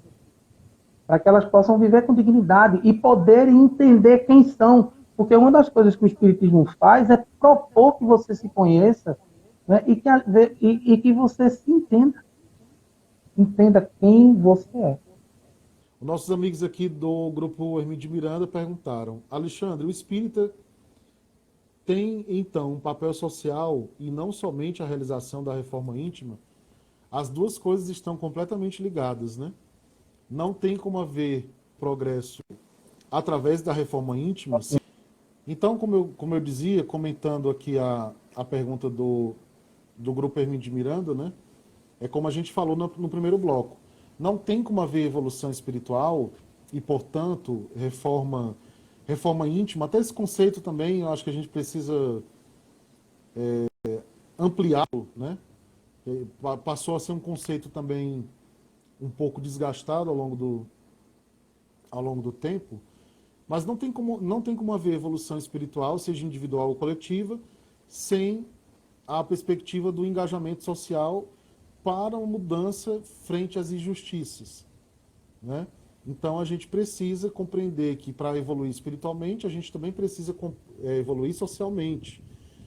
Quem quiser pesquisar na Revista Espírita, tem um texto do espírito Bernard Palisse, quando ele descreve a situação de Júpiter, né, a situação social de Júpiter. A descrição não é tão... Nesse texto, o espírito aborda, ele não dá muitos detalhes, né, mas ele aborda, sim, questões sociais do planeta Júpiter, enquanto planeta superior, que é totalmente diferente da nossa perspectiva aqui terrena. Então, esse texto da Revista Espírita, procurem por Bernard Palisse. Eu não lembro agora o ano desse texto, mas ele escreve sobre a situação social de Júpiter. Então, por exemplo, uma questão que já impacta para a gente. Todo mundo, ninguém passa necessidade material, todas as pessoas, todos os espíritos encarnados têm acesso a um bem-estar social, cada um só tem aquilo de diferente do outro em relação ao que a sua habilidade consegue acumular, né? Mas não existe, do ponto de partida, uma diferença como a gente tem aqui, a possibilidade de você reencarnar na miséria, por exemplo. Olha, uma outra questão que tem a ver diretamente conosco. Só para finalizar, aí, por exemplo, os governantes são escolhidos pela elevação espiritual. Aí, se a gente trouxer aqui para a nossa realidade aqui brasileira, né? Então a gente precisa repensar muito a forma como a gente escolhe aqui os governantes, né? Então, isso é um exemplo prático de que, num planeta superior, essas questões aqui que nós estamos lutando ainda para reestruturar, elas já foram vencidas, elas já estão no outro patamar, né? Não precisa ir para o Júpiter. Tem uma pessoa comentando aqui. Claro que não, gente. Eu estou fazendo uma comparação. Estou dando uma comparação Se não prática me falha a memória, esse texto é de 1868. Do que um espírito superior que vive no outro planeta tem a nos dizer. E como é que isso impacta aqui no nosso mundo. Significa que para evoluir espiritualmente tem que haver uma mudança. É essa a questão. Não é que a gente tem que ir para Júpiter, não. Até porque nem daria, sabe por quê? O Allan Kardec pergunta para esse espírito se o povo mais adiantado da Terra fosse transportado para Júpiter, que posição eles ocupariam. E a resposta do espírito é a mesma posição que os macacos ocupam entre vós. Então, nem daria para a gente ir para lá sem que a gente possa evoluir para isso, né? Então, vamos lá Aí, retomar aqui a fala do uma Alexandre. das coisas que a gente falou da violência, eu disse que eu não vou falar mais dados porque não dá tempo, e a gente vai fazer um mini curso aí, a gente destrincha, porque a gente ainda não discutiu que caminhos, mas eu acho que é impossível não falar da LGBTfobia, que é onde eu Sim, me debruço na minha pesquisa. E aí sim, também, nos dias de hoje, é impossível a gente não falar do discurso de ódio promovido pelas religiões fundamentalistas. Eu queria sim. dizer, antes da gente começar a análise, eu vou citar, por tratar-se de uma pesquisa, eu vou citar religiões específicas, mas que fique claro, né, que não é o Uhum, fato das pessoas serem dessa ou daquela religião. Isso é uma análise científica embasada em dados, né, numa pesquisa. uhum. Eu entrevistei 284 alunos de uma universidade com esse formulário de pesquisa, né, e a gente fez análise sobre esses dados e tal. Eu estava dizendo que esses dados são tão ricos, tem muita coisa que pode ser feita deles ainda, e eu ainda não fiz, é um trabalho, tem muita coisa que pode ser feita. Mas, por exemplo, 51,3% das pessoas dessa pesquisa são evangélicas. E aí tem uma pergunta que diz, na sua opinião, ser homossexual é um problema? Aí 69% dizem que não, 19,4% diz que sim e 11,6% talvez. Mas o que mais chama atenção é que quando a gente parte para as perguntas objetivas, para as perguntas abertas, é totalmente diferente do que diz. Ele diz que para você ser homossexual é um problema, ele diz que não. Né? A maioria esmagadora, 69%. Mas as respostas são pessoas que vivem sorrindo, mas no seu interior são frustradas. Na minha opinião, Deus criou o homem e a mulher e não criou o terceiro sexo, pois biologicamente não é natural. Acredito que Deus criou o homem para a mulher e a mulher para o homem, porque foge das leis de Deus. Então, percebam que é impossível criar um discurso que não seja homofóbico a partir dessa interpretação da pergunta se é natural ou não, ou, nesse caso, se é um problema ou não. Então, uma das coisas que a pesquisa descobre e que a gente disserra sobre ele é que há uma inconsistência entre o que você assinala quando a coisa é de marcar um X, né? Sim, não, talvez, e quando você verbaliza. Quando é o sim, o X, do sim, não, talvez, a pessoa ainda consegue não exercer o pensamento, mas ela não consegue deixar de escrever aquilo que pensa. Então, os dados são inconsistentes entre a pergunta fechada e a pergunta aberta. A próxima pergunta é: você acredita que a heterossexualidade é algo natural? 75,4% diz que sim, não é? 13,7% que não e 10,9% que talvez. Então, daí você já tem 75% de 284 pessoas acreditam que a heterossexualidade é o gênero natural. Certo? Ele diz aqui. Uhum. Certeza, porque de acordo com a Bíblia, Deus criou o homem e a mulher para que juntos construíssem uma família. Porque desde o início da humanidade já existia héteros, Adão e Eva. Porque cada pessoa, homem e mulher, tem seus órgãos diferentes. Até porque você, quando nasce, o médico diz, nasceu um menino ou uma menina. É algo que você não escolhe, e sim nasceu com sexo. Ou seguir a ordem natural da natureza. Veio da criação do homem no livro de Gênesis, porque é algo da palavra de Deus. Você acredita, a próxima é, você acredita que o debate sobre gênero, orientação sexual e congênere pode estimular a homossexualidade? Veja como essa discussão ela tem muito a ver com a questão da ideologia de gênero, porque a ideologia de gênero, né, se utiliza da ideia de que se a gente discutir gênero, as crianças vão se tornar homossexuais. Então, ela parte dessa premissa. E aí, a ideia era, se a gente fosse falar de ideologia, muitas pessoas talvez não entendessem, então a gente tentou falar do conceito sem dizer que estava falando do conceito, né, de uma certa forma. Então, a ideia é despertará naqueles o interesse de conhecer e até vivenciar novas aventuras, porque 60,6% dizem que não, 21,1% diz que sim e 18,3% talvez. Em relação à criança, pode aguçar sua curiosidade sobre o assunto. acredito que cada um tem o direito de escolha e de ser respeitado. Eu não vou ler mais, porque são muitas. Deixa eu ver só mais algumas. E existem outras muitas a serem resolvidas. Não tem porquê de existir esse assunto, pois homem é homem e mulher é mulher e ponto. Casal, homem mais mulher. É mais ou menos o mesmo caminho. Fica na cabeça da criança e jovens que é algo natural de livre escolha. Quer dizer, não é que seja, fica na cabeça é porque não é. Não é? Então, o que é que a gente discutiu com relação a isso, e que é importante? Da ação da religião fundamentalista. E aí a gente precisa dizer que é uma coisa até que eu descobri quando eu fui para um evento da Fundação Joaquim Nabuco, aqui em Pernambuco, aqui em Recife, e cheguei lá, tinha uma mulher que falava do feminismo a partir da Bíblia, que fazia parte de uma organização feminista evangélica. E eu fiquei com vergonha porque eu, como a questão do senso comum, você acaba atribuindo a todas as pessoas que são evangélicas o mesmo conteúdo ideológico ou a mesma compreensão das coisas. E isso não é justo. Né? Então, há pessoas que vão exercer esse tipo de pensamento e há pessoas que não. Então, o fato não está simplesmente na questão da religião, mas como você a encara, como você a vê, como você a vive. Né? Mas quando a gente fala de fundamentalismo, essas pessoas vão estar em vários espaços religiosos, não apenas nos espaços religiosos evangélicos.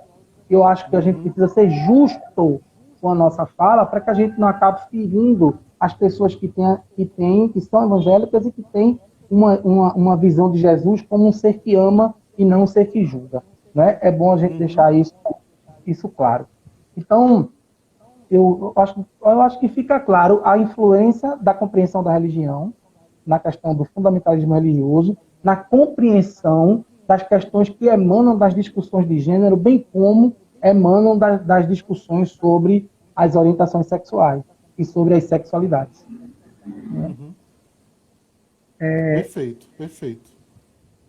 Isso reforça ainda mais que o espiritismo, embora não seja uma religião tradicional, né, ele pode, através do seu movimento espírita, dar uma parcela de contribuição poderosa como contraponto aos discursos de ódio engendrados por movimentos religiosos outros, né? Então a gente pode fazer essa contribuição, assim como nós estamos tentando fazer a partir aqui da nossa conversa, né? Então é um desafio e ao mesmo tempo é o nosso papel, enquanto espíritas e enquanto cristãos, né? Pois é. Uma coisa que é importante a gente dizer, quando a gente fala agora da questão da homossexualidade, que há uma luta de um certo grupo de psicólogos para tornar de novo a homossexualidade uma doença. E a gente precisa discutir muito isso, porque não pode ser permitido. Né? E esse ano eles entraram fortemente, né, na busca de ganhar a eleição do Conselho Federal de Psicologia. Sim, e tinha um grupo muito forte politicamente que tinha como objetivo para tornar de novo a homossexualidade uma patogenia. Porque a gente sabe que desde 85, né, o Conselho Federal de Medicina deixou de classificar a homossexualidade ou a transexualidade como uma doença. O Conselho Federal de Psicologia, em 99, proibiu a patologização da homossexualidade. Então, é bom que a gente saiba que a gente precisa andar para e passo com as novas pesquisas. Pois não. Exato. E tem um detalhe, nem homossexualidade, nem bissexualidade, Verdade, nem transexualidade são consideradas doenças no cadastro internacional de doenças. Aliás, na classificação internacional de doenças. Né? Então, quando vocês ouvirem esses discursos atribuindo as questões sexuais como doenças mentais, esses dados estão disponíveis facilmente na internet. Então, não são consideradas doenças pelo CID, né? Pela Classificação Internacional de Doenças. Né? E se a gente falar que é crime, a patogenização é crime. É bom que a gente diga isso. Não é? Isso. Outra coisa que a gente fez, porque infelizmente a gente precisa dar conta do conteúdo, ser LGBT é uma expiação ou um karma. A gente fez questão de botar essa palavra karma aí, porque karma não é um conceito espírita, mas serve para muitos espíritas justificarem o injustificável.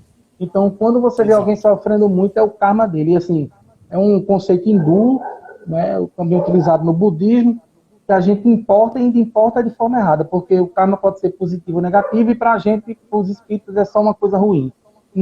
Nunca li nada sobre karma em Kardec, se alguém encontrou, depois me manda. Porque eu nunca li nenhuma frase de Kardec falando sobre karma, isso deturpa, inclusive, o conceito que a gente tem de expiação e de prova. Assim, acho importante a gente falar nisso, por quê? Porque se a gente diz que não é doença, a gente também não pode, não deve, perdão, né, aceitar que a ideia da homossexualidade é um castigo divino, que você vai ter que passar por provas e expiações por conta disso. Como também a ideia de sublimação da questão da homossexualidade, durante muito tempo isso foi vivenciado dentro do movimento espírita como uma coisa que é trazer a evolução de 3 encarnações numa só, se você for homossexual e você conseguir sublimar essa sua orientação sexual. E aí uma coisa que vai de encontro às leis da natureza, porque se a natureza não dá salto, como é que tu vai evoluir 3 numa só? É uma coisa totalmente absurda e sem a menor comprovação científica, sem sustentação científica, que vale dizer.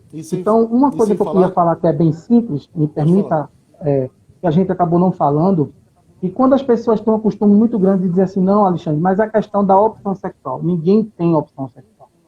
As pessoas não têm um botão, ligue, hoje eu sou gay, amanhã eu sou hétero. Não, as pessoas têm orientação sexual. E é por isso que a gente falou dela, dando conceito e explicando como funciona. Então, as pessoas não têm, você não teve o dia D, o dia que você disse, não, eu olhou para o sol, estava lindo, bonito, abriu os braços, não, eu sou hétero. Aí olhou para uma camisa rosa no varal de alguém, aí espreguiçou isso, não, eu sou gay. Então não tem o dia D da heterossexualidade, também não tem o dia D da homossexualidade. Né? Isso é bom que fique evidenciado, porque às vezes as pessoas falam, não é por maldade, mas às vezes é por falta de conhecimento. Então as pessoas não têm opção. Sim, exato. O nosso amigo Roberto Efren. Alô? Oi? Pode falar. Nosso amigo Roberto Efren comentando aqui, os frustrados da sexualidade. Isso me remete a Foucault, quando ele trabalha a questão da sexualidade e a repressão que historicamente é feita em relação à sexualidade, né? Colocando uma série de regras para funcionamento, lembrando que a sexualidade ela não tem como função apenas o sexo, né? Não tem como função apenas a reprodução, né? Deixar muito claro isso. Mas quando a gente fala de sexualidade, o que tem sido construído ao longo da história, o Foucault faz essa relação da frustração. Então, é como se eu não quisesse que o outro escapasse à minha subjugação de regras, né? E aí eu tento de N formas, politicamente, através de leis, através de repressão, através de falta de políticas públicas, para tentar invisibilizar e, ao mesmo tempo, sufocar, né? Quando a gente pensou nessa pergunta se a homossexualidade ou ser LGBT é uma expiação, a gente fez propositalmente, porque a gente já viu alguns palestrantes, alguns autores, alguns livros espíritas trazerem a questão LGBT como uma expiação. Gente, a gente precisa ter muito cuidado com esse tipo de lógica que é muitas vezes perpetrada, né, por pessoas que têm aí um acesso a uma produção grande dentro do movimento espírita. Nós não temos elementos para nós afirmarmos que ser LGBT é uma expiação. Até porque a expiação, na compreensão espírita, ela é um processo de sofrimento. Ela é aquele processo que exige mais da pessoa que está numa situação momentaneamente ruim, como um resgate. Né? Aí, quando a gente estava conversando, eu e o Alexandre, a gente chegou na seguinte frase: não é a condição de LGBT não tem como ser uma expiação por si só.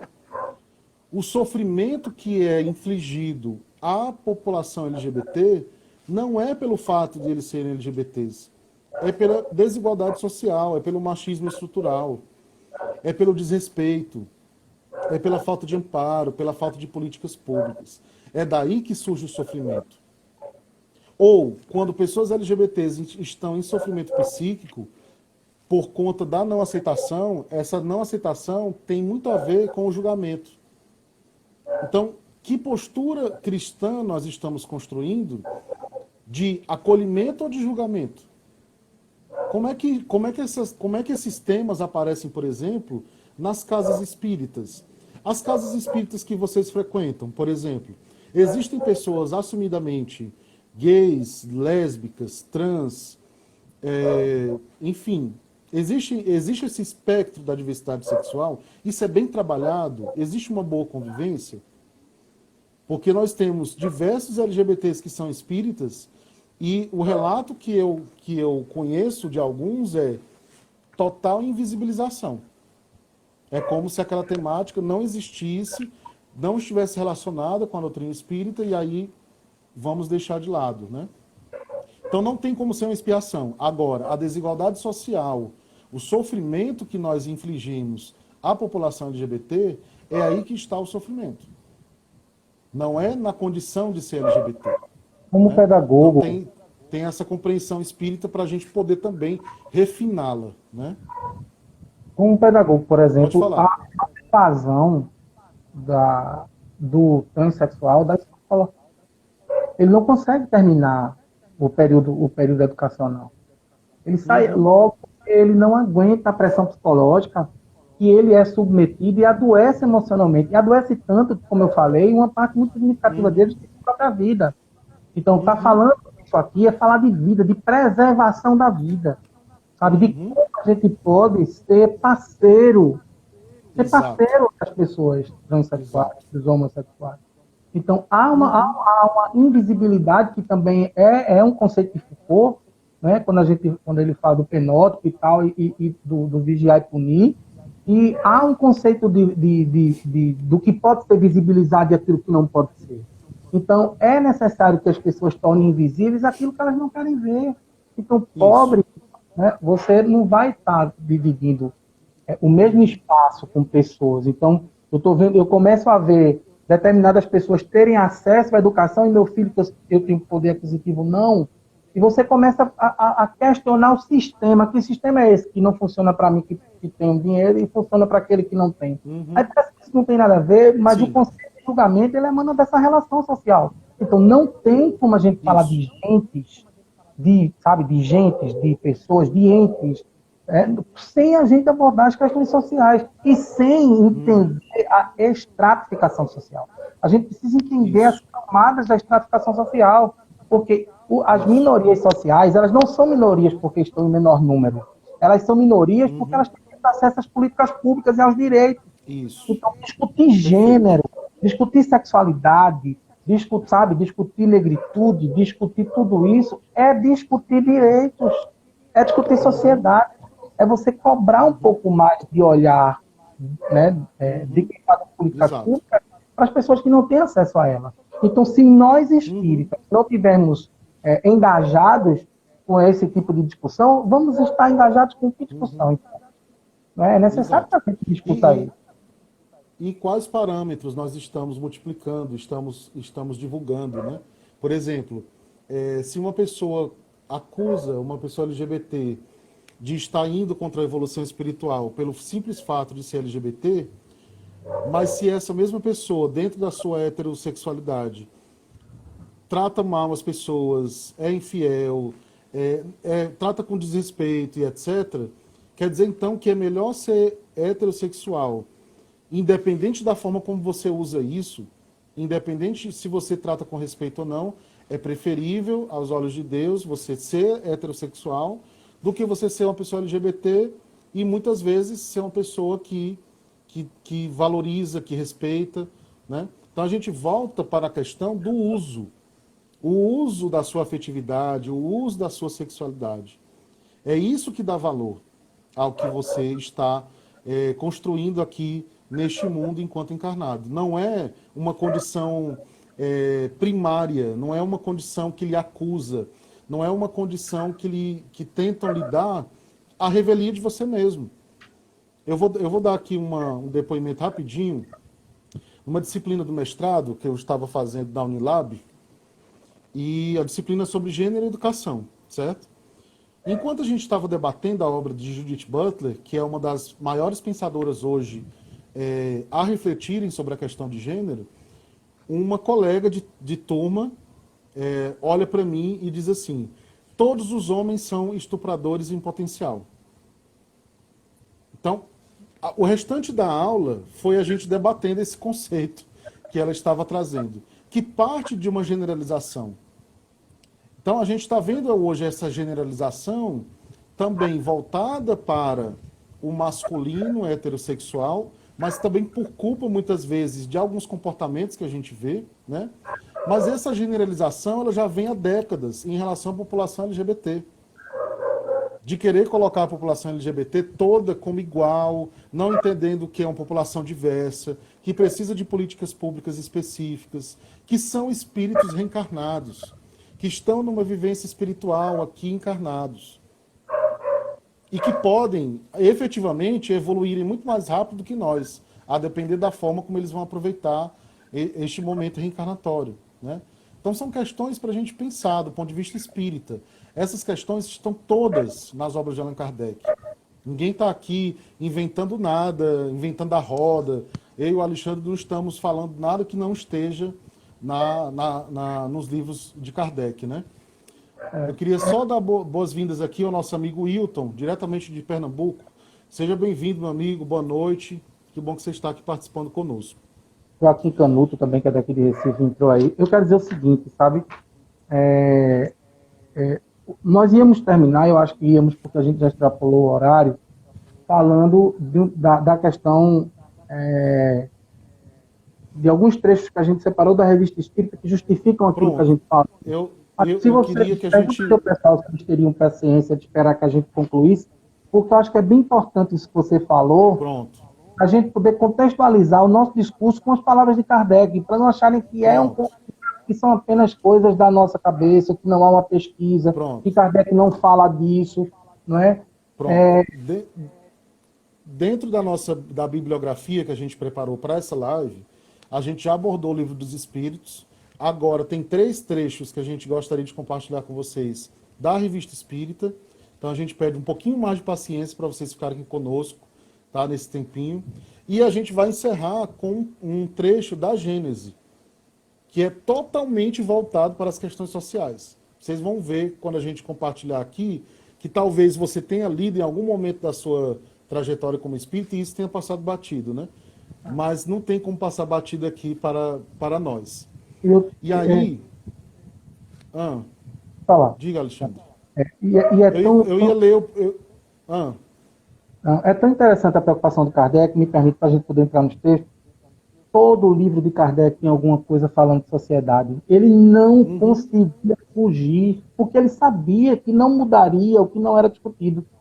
Então você vê no livro dos Médiuns, no capítulo 3º, eu falei aqui, Kardec fala no método, ele fala, o espiritismo está para os problemas humanos, e os enxerga e os vê com profundidade. E são palavras. Quais são os problemas humanos? Isso. Não é? Então, exato. Olha, tem um texto icônico em Obras Póstumas, quando Allan Kardec está falando sobre o período de transição que a gente está passando, em que os espíritos conseguem prever a pandemia de suicídio que a gente está vivenciando hoje. Já tem um texto em Obras Póstumas antevendo esse problema que nós estamos vivenciando hoje. Mas não foi uma previsão mística, foi com base na observação em relação a nós, espíritos encarnados, né? Mas vamos aqui para os 3 trechos que a gente separou. Eu vou ler o primeiro, Alexandre, e depois você lê o próximo, tá? Sim. A Revista Espírita de 1864. Olhem que interessante sobre a questão da afeição. O que é que o Kardec nos traz? A afeição espiritual tem por base a afinidade fluídica espiritual, que, atuando só, determina a simpatia. Quando assim é a alma que ama a alma. E essa afeição só toma força pela manifestação dos sentimentos da alma. Ou seja, na visão espírita, o amor, aí a gente pode pensar numa teoria do amor espírita, né? O amor, ele é algo de espírito para espírito. A questão do apego ao corpo, isso é terreno, isso é materialismo. Nós já reencarnamos e vamos reencarnar ainda em diferentes corpos. Ora estamos aqui como mulheres, ora estamos como homem, ora temos uma experiência LGBT, ora temos uma experiência heterossexual, e assim a evolução é. A evolução, ela é naturalmente diversa, e ela se prende ao que é eminentemente espiritual. Para a evolução em relação à afeição espiritual, pouco importa se você está reencarnado como homem ou como mulher. A afeição entre os espíritos permanece. Então, isso significa que a gente precisa ressignificar o conceito de amor, o conceito de afeição, entender que o amor espiritual vai muito além da prática sexual, vai muito além do corpo, né? Então, quando a gente está apegado ao nosso corpo, muitas vezes a gente sofre quando a gente desencarna e quando a gente tem que reencarnar num sexo diferente, né? Num gênero diferente, né? Melhor dizendo. Aí o espírito às vezes tem um apego gigantesco, porque ele reencarnou como homem algumas vezes, aí ele não aceita querer reencarnar como mulher, mas é a destinação nossa, faz parte do nosso aprendizado, né? Então não tem como a gente estar preso a apenas uma forma de sentir o mundo ou apenas uma forma de amar, né? Alexandre, você comenta o próximo? Não existe, pois, diferença entre o homem e a mulher, senão no organismo material, que se aniquila com a morte do corpo. Mas quanto ao espírito, à alma, ao ser essencial, imperecível, ela não existe, porque não há duas espécies de alma. Nesse mesmo texto da Revista Espírita de 66, Kardec vem dizer, para poder completar esse conceito, que nós só precisamos dos órgãos do ponto de vista físico, que eles não têm utilidade do ponto de vista espiritual. E é por isso que na pergunta 200, os espíritos têm sexo? Não como pensais, né? Não como imaginais. Então, esse conceito, essa percepção, ela coloca por terra toda a ideia preconceituosa e institui machismo, feminismo, sexismo, LGBTfobia, racismo, como sendo de origem material. Então, aquelas pessoas que estudam o espiritismo, mas ainda não conseguem perceber a grandiosidade da palavra amor e o que ela transcende com relação a isso, elas são espíritas materialistas. E partem de uma percepção do ódio ao corpo para instituir algum tipo de relação. Ou que dão valor a esse corpo para poder instituir o seu juízo de valor na relação que eles instituem no seu dia a dia. Então, nós não devemos, isso é uma coisa que a gente parte a partir desse princípio, eu estava discutindo hoje, pensando nisso hoje. O espiritismo não é niilista, não é negacionista, então, também não é pós-estruturalista, e também não é materialista dialético, muito pelo contrário. Kardec dizia que o materialismo era o grande inimigo do espiritismo, era o mal a ser combatido, o materialismo. Por quê? Porque é nessa compreensão de vida materialista que se encontram todos os preconceitos. Eles estão alojados nesses preconceitos. Sim. O nosso amigo aqui comentando... Manuel Gomes. Eu queria só registrar aqui o meu amigo Marcelo Cunha, aqui presente. Obrigado, meu amigo, por participar aqui conosco, né? Então, ele está comentando aqui o seguinte. Como é o nome dele, hein? Desculpa, o que você falou, Alexandre? É Manuel Gomes. Ah, pronto. Lindenberg, os espiritistas brasileiros que desconhecem a verdadeira doutrina dos imortais têm uma visão puramente materialista. Sim. Inclusive, uma ideia que é facilmente dedutível do espiritismo é que toda forma de preconceito se alinha com o materialismo. Jesus não se negou a conversar com quem quer que seja, mesmo as pessoas marginalizadas da sua época, porque na visão de espírito superior dele, ele não vai julgar ninguém pela sua condição momentânea de espírito encarnado.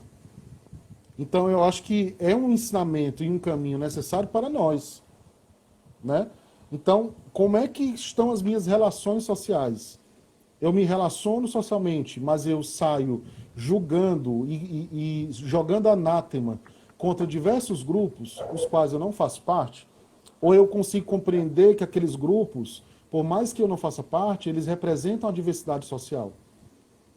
Gente, uma questão psicanalítica muito séria. Se você se incomoda pela existência de um grupo social, qualquer que seja esse grupo, você está doente.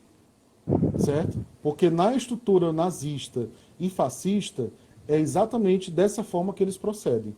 Eles elegem inimigos sociais para convencer as pessoas a se voltarem contra esses grupos sociais, tá?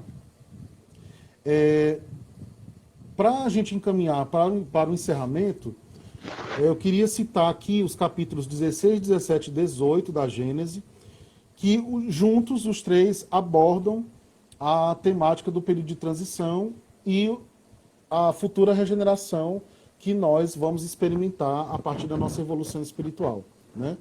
E aí eu queria destacar uma ideia em específico que eu acho primordial aqui para o nosso debate. Quando Kardec diz que a regeneração, para que ela aconteça, aliás, isso já está acontecendo, né? A gente está num período que antecede a categoria de mundo de regeneração, mas para a gente chegar lá tem muita coisa a ser feita ainda, né?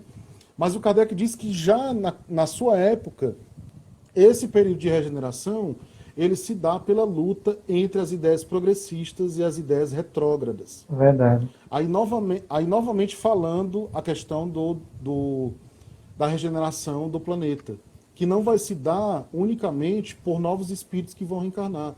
Vai se dar também por nós, que precisamos assumir a dianteira da sintonia com as ideias progressistas. Toda forma de objetificação do ser humano, toda forma de conceituação do ser humano que retira dele a condição de humanidade, como as diferentes formas de preconceito que a gente vê, são ideias retrógradas. Não são ideias progressistas alinhadas com o próprio espiritismo.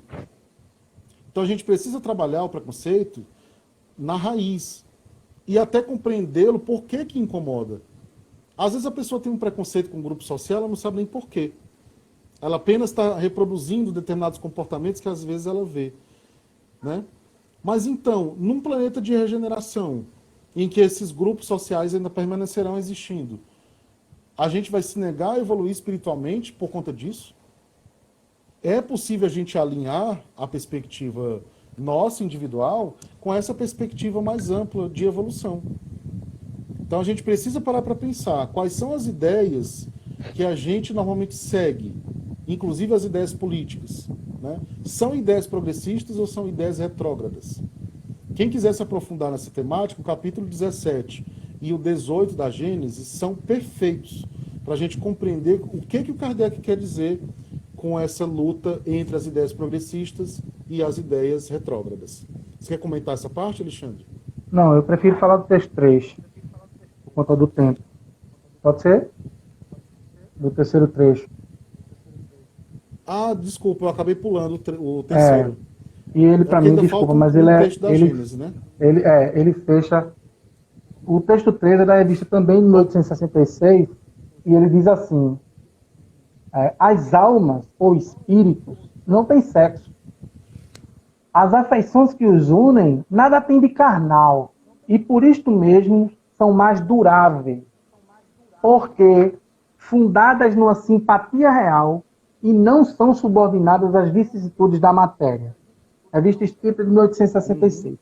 Se a gente pegar o trecho, quando Kardec fala de afeição, na Revista Espírita de 1864, são textos diferentes, anos diferentes, mas percebam que o Espiritismo como ciência, ele está sempre ligadinho, né, uma coisa na outra. Os princípios são bem importantes.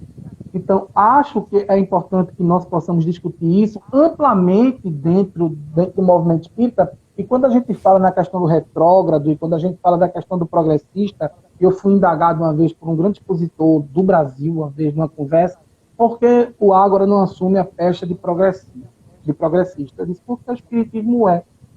Então, o progressismo ele vai estar naquele que entende a discussão social, ele não precisa carregar uma bandeira, porque a sua ação é progressista. E a doutrina espírita, ela sim é também progressista.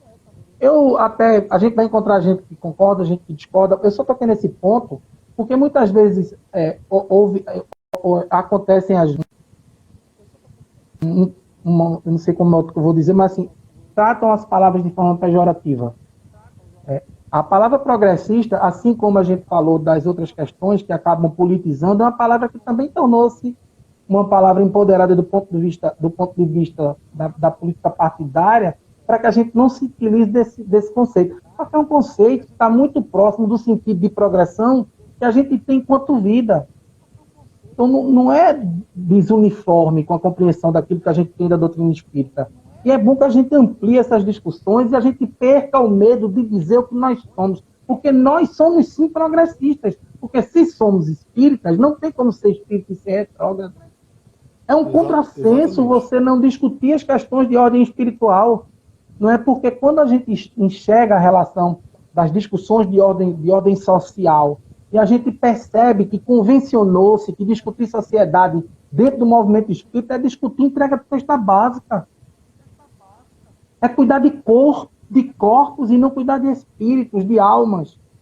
E a gente precisa colaborar para que isso mude. Ah, Alexandre, a gente vai deixar de cuidar dos corpos? Infelizmente, a gente não pode deixar, porque o nosso Estado não cumpre o seu papel e não respeita a Constituição Magna de 88, que diz que todo cidadão brasileiro tem direito à alimentação, à casa, à educação, à segurança, à saúde.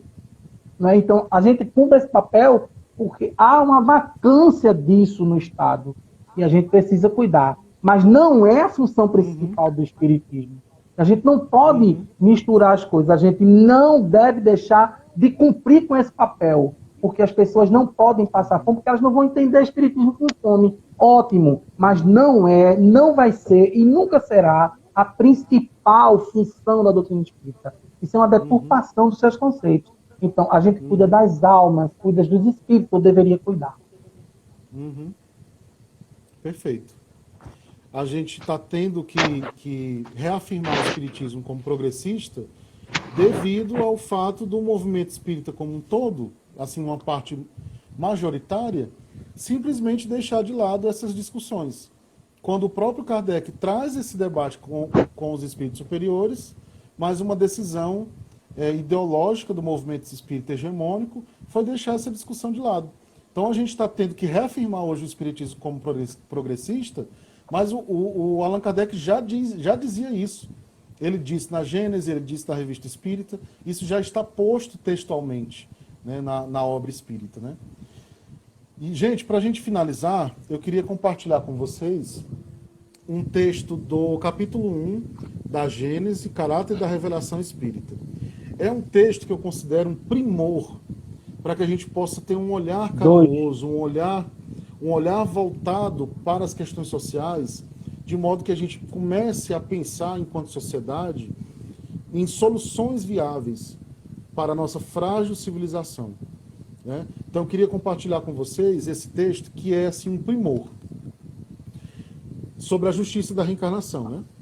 Com a reencarnação, desaparecem os preconceitos de raças e de castas, pois o mesmo espírito pode tornar a nascer rico ou pobre, capitalista ou proletário, chefe ou subordinado, livre ou escravo, homem ou mulher. Livre ou escravo, na época de Kardec, né, ainda tínhamos o processo da escravização. Né?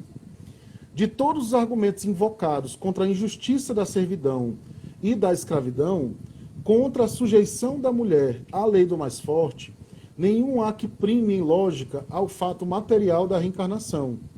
Se, pois, a reencarnação funda numa lei da natureza o princípio da fraternidade universal, também funda na mesma lei o da igualdade de direitos sociais e, por conseguinte, o da liberdade. Esse texto nós poderíamos usar como um manifesto espírita em prol do bem-estar social, em prol da evolução social. Certo? Então, quem quiser conferir, item 36 do capítulo 1º da Gênese, Caráter da Revelação Espírita. É um texto que é um verdadeiro manifesto, é um verdadeiro chamado para que a gente possa sair da nossa zona de conforto e achar que evoluir espiritualmente é apenas participar de mediúnica, é apenas fazer caridade e não se preocupar com os conteúdos que estão envolvidos ao nosso redor. Né? Alexandre, você quer comentar Quero, eu já vou comentar um pouquinho, já faço minhas considerações finais, certo? Quando o Kardec fala nesse texto, e ele não fala, a gente precisa entender que não existia a discussão de gênero na época de Kardec. Nesse texto da Revista Espírita de 1866, ele fala de algumas anomalias, ele usa esse termo anomalias para poder falar de orientações sexuais, não é? Ele diz, ele fala de algumas pessoas, ele cita isso. Nesse texto de 1866, as mulheres têm alma. Então, Alexandre, não era teu uma... áudio falhou. Não era uma discussão. Então, o que é que acontece? Não era um termo discutido à época de Kardec, gênero. Para todas essas questões que... Então, Alexandre, por favor. Aí vejam só, na época de Kardec não existia a discussão de gênero, né? Então, são temas Sim. que a gente está se apropriando ainda com essa perspectiva espírita. Agora, a ciência oferece para nós a percepção de gênero a partir de várias compreensões filosóficas, estruturais, Sim. não estruturais, do ponto de vista, não é? Várias mesmo. O que a gente quer, e o grande desafio, é construir uma percepção a partir do nosso entendimento, que é um entendimento espírita, que não tem como objetivo, não é, agradar a ciência dos homens. O nosso objetivo não é agradar a ciência dos homens. A ciência dos homens tem um objeto de estudo. A ciência espírita tem outro objeto de estudo. Sim. A gente não vai trabalhar as mesmas coisas. Então, a gente não tem a obrigação de partir do mesmo princípio. Mas precisamos construir literatura. Precisamos construir estudos. Precisamos discutir a temática. Precisamos de pessoas que tenham vocação para pesquisa. Porque esse trabalho que a gente faz de garimpar conteúdo, teoria, dentro kardeciana, porque é difícil você juntar uma escritora como Judith Butler, né, pós-estruturalista, nihilista, dialoga com as questões do materialismo, você conseguir encontrar a espiritualidade lá. Só que, às vezes, tem mais espiritualidade nela do que muito livro espírita que a gente vê por aí. Porque com certeza. Do respeito ao outro. Então, ela usa a espiritualidade, e às vezes não tem esse desafio todo. Às vezes a gente tem o desafio de encontrar Kardec, porque não é uma linguagem que Kardec utilizava. Nós estamos utilizando uma linguagem nova. Tem a questão da teologia e tudo e tal, porque lá, naquela época, ele não se discutia aí. Então, para encerrar minha fala, acho que a gente já falou demais, passou do horário, eu queria só agradecer a você, Lindeberg, pelo convite, dizer que eu estou sempre à disposição. Esse projeto é um projeto que me encanta, embora eu tenha muita ocupação, mas eu não consegui dizer não. Manuel, difícil ter feito. Mas quando fala de gênero, de sexualidade, de espiritismo, é uma coisa que eu me debruço, e eu digo que foi um tema que me escolheu e eu não escolhi o tema. Uma das sexualidades é o tema que me escolheu. Então, quero deixar um abraço para todo mundo que participou da live, para a Sandra, minha esposa, que também estava aí com a gente, para todos vocês, para todas as pessoas que faz muito tempo que eu não vejo, Nusa, a Beli, né, o Wilton, o Joaquim Catuto, Roberto Effer, o professor do Ágora, um grande abraço para vocês e, bom, muito obrigado pela oportunidade.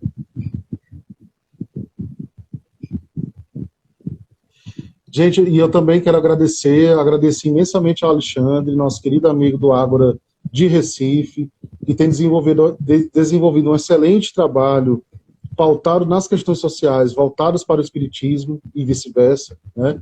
Então a gente agradece a participação dos amigos do Ágora, os outros amigos que aqui ficaram conosco até agora, ao pessoal dos Girassóis, ao pessoal do Grupo Hermínio de Miranda, aos nossos amigos pessoais, enfim. Gente, muitíssimo obrigado. A gente vai manter sempre uma live por semana aqui do Instituto de Filosofia Espírita, também com temáticas progressistas, tá? Então, em breve, a gente vai divulgar para vocês qual será a próxima live, e a gente se encontra aqui na próxima transmissão e nas transmissões dos coletivos espíritas progressistas que eu citei aqui. Vamos acompanhar as lives deles também. Amanhã eu estou lá no Ágora com o tema Espiritismo e os Conflitos Sociais. Eu e Manuel Gomes estamos lá às 20 horas lá no Ágora Espírita, aí no Instagram, no canal do Ágora. Pronto, aproveitando para divulgar também, um pouquinho mais cedo, antes da live do Ágora, verdade, a gente vai ter a live do Coletivo Girassóis, que vai ser comigo e com o César Santiago, em que a gente vai abordar a atualidade do pensamento de Allan Kardec, a partir também de temáticas que são importantes para a gente, tá? Então, a live dos Girassóis começa às 19 e a do Ágora começa às 20, tá bom? Tá me vendo agora, não? Estou, agora tá. Beijo grande. E Beijo sábado, nessa careca. sábado também tem live do Grupo Hermínio de Miranda, né? No Verdade, sábado. domingo. Domingo, né? Pronto. Domingo, 15 horas, nós estaremos lá no Facebook do pessoal do Hermínio de Miranda. Com Pronto, muito vamos prazer e acompanhar. alegria. Vamos Tamo junto. acompanhar.